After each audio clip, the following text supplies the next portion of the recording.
ఉన్న షాపు వీళ్ళ ఓనర్ వాళ్ళండి, వీళ్ళని అడిగి తెలుసుకుందాం ఏ విధంగా జరిగింది. ఇది కెమికల్ అండి, గ్యాస్ వేలిందండి. గ్యాస్ వేలి లోపల కెమికల్ ఉన్నాయి. మాకు తెలియదు. అక్కడ పక్కకు మాది ఎయిర్ కటింగ్ షాప్ ఉంది, నిశ్చయ హెయిర్ స్టైల్. దానికి వల్ల మేము అందరం భయం అయింది. ఫైర్ అంటుకోగానే మేము ఫోన్ చేస్తే మొత్తం కాలిపోయిన తర్వాత రావడమా అండి? అసలు ఇప్పుడు అపార్ట్మెంట్ లో పైన ఫ్యామిలీస్ ఉన్నాయి కాబట్టి ఈ విధంగా పోలీస్ వర్గాలు ఏరియాలో ఇండస్ట్రీ ఇచ్చారు. ఇండస్ట్రీలో కూడా లేత్ మిషన్లు కాకుండా ప్రతి కెమికల్ ఫ్యాక్టరీ గోడౌన్లు ఇవన్నీ కానీ ఎక్కువ ఇంట్రెస్ట్ రెంట్ వస్తుందని చెప్పి ఆశపడి గోడౌన్లు కూడా కెమికల్ ఫ్యాక్టరీకి ఇచ్చుకొని ఉందా. ఈ కెమికల్ రెసిడెన్షియల్ ఏరియా నుండి మరి చిన్న చిన్న గదులలో ఉండి రూమ్లలో ఉన్నాయి, చూస్తూ ఉన్నాం మనం అందరం. మెట్రో వెనకాల 4 ఫ్లోర్స్ కూడా దానికోసం కేటాయించినట్టు కనిపిస్తూ ఉంది.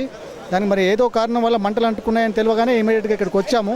ఫైర్ బ్రిగేడ్స్ వచ్చి మంటలు ఆర్పేస్తాము. ఇంతవరకు ప్రాణ నష్టం జరిగినట్టు కానీ ఎవరికైనా గాయాలు తగిలినట్టుగా ఎటువంటి ప్రాణాపాయం లేదని తెలియజేస్తున్నారు. కానీ ఈ ఇండస్ట్రియల్ మధ్యలో పైన ఫ్యామిలీలు ఉండడము కరెక్ట్ కాదని, ఇక్కడ ఇండస్ట్రీలకు పర్మనెంట్ లైసెన్స్ ఇవ్వద్దు అని అంటున్నారు స్థానికులు. కానీ ఏ విధంగా ఇచ్చారు, అసలు పర్మిషన్ ఉందా లేదా అన్నది ఏం తెలియడం లేదు.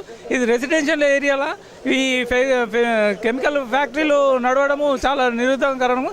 కానీ మరి పోలీసు వ్యవస్థ ఏం చేస్తుందో అర్థం కావడం